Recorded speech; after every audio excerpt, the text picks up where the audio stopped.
wannan guzurin addu'a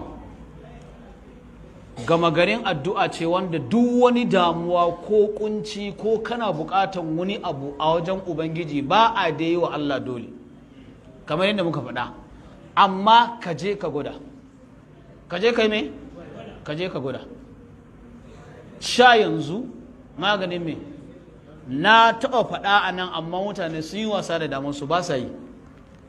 An gane ko na taɓa gaya muku, na ba wani ɗan sanda ya je shi ya yi shekara 7 yana aikin ɗan sanda bai taɓa samun promotion ba, amma da ya riƙe ta yana yi a watan aka ƙara masa matsayi.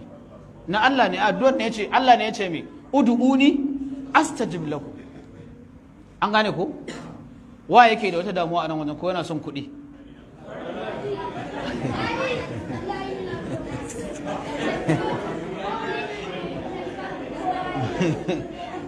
Duk wanda ya wannan addu'a kaga bai fita cikin kuncin da yake ba, an gane ko rashin lafiya kake, an gagara gane rashin lafiyan, ko kuɗi kake so, ko wata masifa ne take tinkaranka, ko wani oganka ne saka a gaba, in ga kana wannan addu'an abun bai canza ba, to kana zaluntan wani. An gane zaluntan wani na hana addu'a karɓuwa. Ka riƙi wannan addu'an kana yin ta, karka ce ba ta yi guntuwa, ko yanzu ka dinka yi, wallahi ka gani. Sha yanzu maganin yanzu, wagewa jini na wuce ko ta wuka wagewa jini na wuce ko, ka zanna ka dinka cewa Allahumma iyyaka na'budu wa iyyaka nasta'in, za ka sha mamaki.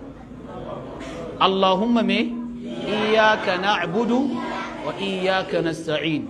Ko kasuwancinka ne yake da kunci ba customers, ka gani. An gane ko yawwa, amin. Domin mu duk abin da za mu gaya muku mun gwada shi ne. Abba kai baka je kamfani ba?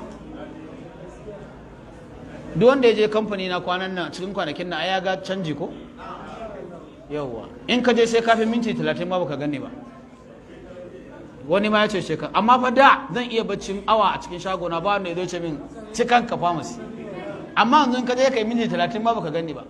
Wallahi Allah muka rike muke addu'a, kuma mu ma dole mu baku. Balle ma uwa uba ɗaya addu'an da nake giya muku, ko dai ku barta sai wani sati wannan.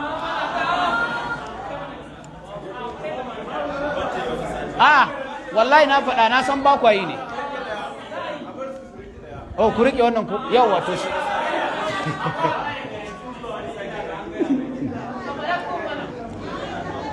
Addu'ar nan mun sha faɗanta a social media, ma an sha ɗagawa, an sha sawa, amma don Allah ka je ka gwada. Wani da ya kira ne ya ce, malam yanzu muna ganin fa addu'o'in da ke ba mu a social media ne suka karɓu. Na ce masa gaskiya dai akwai alama kam, addu'o'in Allah ya karɓa. An gane ko babu wanda yake buƙatan harkan kai an haddace dai Allahumma iyyaka na'budu wa iyyaka nasta'in, sai Allahumma iyyaka na'budu. Yaron nan ma fa yake ta maimaita dogon Allahumma iyyaka na'budu wa iyyaka, ka haddace. Kun san annabi ya ce sirrin Qur'ani gaba ɗaya suratul Fatiha ne. Haka Ibnu Kasir ya kawo cikin tafsirinsa, ya ce sirrin da ke cikin Fatiha kuma gaba ɗaya shine iyyaka na'budu wa iyyaka nasta'in.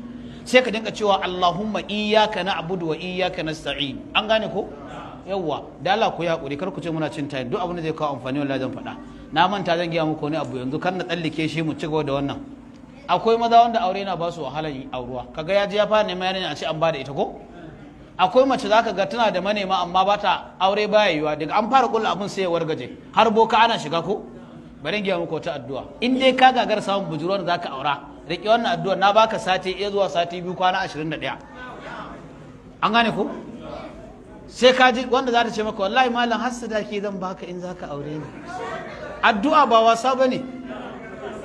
Na rantse da Allah, a da lokacin da ana shan rubutu ko, mace ko ta fi kowa muni a unguwarsu kuma ta ƙi aurewa, aka rubuta mata a cikin allo idza waqa'atil waqi'a, to ba ita wace. Tunda ya faɗa na fasa faɗan na wato. Duk wanda yake neman aure yake bashi wahala, ko mace budurwa ko bazawara aure ya gagara, karki je gidan boka. Mutum ya zanna ya dinka karanta wa alqaitu alayka mahabbatan minni. An ji wa alqaitu alayka mahabbatan minni. Kar ku yi wasa da wannan wallahi, kuma a cikin izinin Allah, Allah zai haɗa ka da mace ta gari. Mace ta me? mu wa muna alfahari cewa Allah ya damu da matan mu na gari gaba da, amma dai ni da kuke gana ba mijin hajiya bane a gidana ba, wallahi tallahi ko tare ne sai an gane na shigo. Addu'a ne kuma ba wai karfin ka bane, addu'a malam, kai ta addu'a kana da mata, kai alfahari. Wallahi ni na fi karfin matata, ƙarya kake yi, wallahi ƙarya kake. Tunda kaga a gidan manzon Allah ma ba don su fi karfin su ba, ka sa akan matan annabi aka saukar da ya nisa annabi in kuntunna turidna al-hayata ad-dunya wa zinataha fata'alaina umatti'ukunna wa sarihkunna sarahan jamila. An rike wannan addu'a? Me addu'an wanda goro ya gagara auruwa? Wa alqaitu alayka mahabbatan minni, kai ta tasbihinta. An gane ko? Yawwa, haka mace ma. To addu'an da nake gaya muku kuma duk wanda yake so ya samu budi lokaci kankani in dai baka zalunci, ka dinka karanta. Na fa sha faɗa ina ƙara mai ne don muna da mantuwa. Ka dinka yawan karanta rabbi inni lima anzalta ilayya min khairin. Da Allah ban faɗi wannan addu'an ba nan, na ƙara mai ka je kai. Me sunanka ne ma? Da Allah ka je kai da Allah.